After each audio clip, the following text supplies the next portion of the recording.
आउज़ुबिल्लाहि मिनश्शैतानिर्रजीम बिस्मिल्लाहिर्रहमानिर्रहीम। अस्सलामुअलैकुम मेरे प्यारे भाइयों और मेरी प्यारी बहनों, उम्मीद करता हूँ कि आप सब लोग खैरियत से होंगे। आप देख रहे हैं हमारा channel Zoya life health care.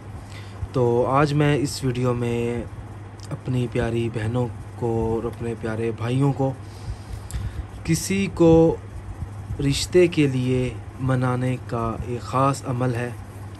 अगर कोई शख्स आपके रिश्ते से खुश नहीं है, जो चाहता है कि आपका रिश्ता वहाँ पे ना हो जहाँ आप करना चाहते हैं, तो उस मकसद में कामयाब होने के लिए ये अमल करें। ये अमल आपने इस तरीके से करना है कि आपने एक सफ़ेद कागज़ लेना है और कागज़ के ऊपर आपने काली स्याही या नीली स्याही दोनों का इस्तेमाल हो सकता है। फ़लाँ आप उस शख्स का नाम लिखेंगे जो शख्स इस रिश्ते को लेकर खुश नहीं है। अगर इसकी आपको तस्वीर चाहिए इस अमल की, तो ये मेरा व्हाट्सअप नंबर लिखा हुआ है, तो आप मुझे अपना नाम लिखकर मैसेज करें ताकि मैं आपको इसकी तस्वीर भी आपको व्हाट्सअप कर दूँ। उस शख्स का नाम ग़ुलाम लिखें, दिल लिखें, अलहुब अलहुब 2 बार लिखें, आइन आइन 1 2 3 4 5 6 7 बार आइन लिखें, 1 2 3 4 5 6 7 बार वाव लिखें।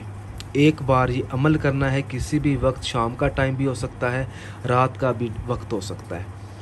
उसके बाद आपने फ़लाँ में अपना नाम बिन लगाकर अपनी वालदा मोहतरमा का नाम अली अलहुब, ताकि वो शख्स आपके रिश्ते के लिए राज़ी हो जाए। ठीक है, उस शख्स का नाम लिख दें, बिन लगाकर उसकी वालदा का नाम लिख दें। अब ये चीज़ जो है, कुछ लोग कहेंगे भाई हमें उनका नाम नहीं पता। अगर आपको उस शख्स का नाम नहीं पता जिस शख्स से आपका मतलब कि रिश्ता पूरा नहीं हो रहा, तो उसके लिए फिर आप दूसरा अमल कर सकते हैं।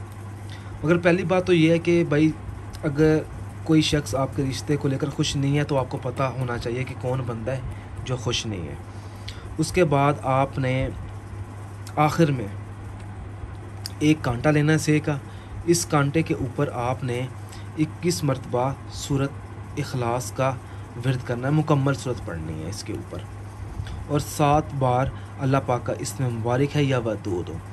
उसके बाद आपने 1 मरतबा दुरूद पाक पढ़कर अल्लाह पाक से कामयाबी के लिए दुआ मांगनी है। दुआ से फारिग होकर आपने करना ये है कि इसको आपने किसी ज़मीन में दबा देना है हमेशा के लिए, और इस नक्श को आपने जला देना एक बार। इंशाल्लाह ताला 7 दिनों के बाद इस अमल का असर शुरू हो जाएगा। 7 दिन लगेंगे। 7 आपने करना एक बार है। तो इंशाल्लाह ताला अगर कोई चीज़ जो ना समझ आए, वो आप मुझे इस व्हाट्सअप नंबर पर रब्ता करके पूछ सकते हैं। मगर मेरी हमेशा कोशिश होती है कि मैं हर वीडियो में आसान से आसान वजीफ़ा और अमल पहुंचाऊं। अब तरीका ये होता है करने का, कुछ लोग करते ये हैं कि अमल के बारे में हर किसी को बता देते हैं, जो कि सबसे बड़ी बेवकूफ़ी होती है कि आप जब भी कोई अमल करें तो किसी से कोई बातचीत ना करें। हमेशा अपने मकसद को राज रख कर करें और 5 वक़्त की नमाज अदा करके, क्योंकि पाबंदी लाजमी है 5 वक़्त की। उम्मीद करता हूँ कि आपको ये छोटा सा अमल पसंद आया होगा। जज़ाकल्लाह।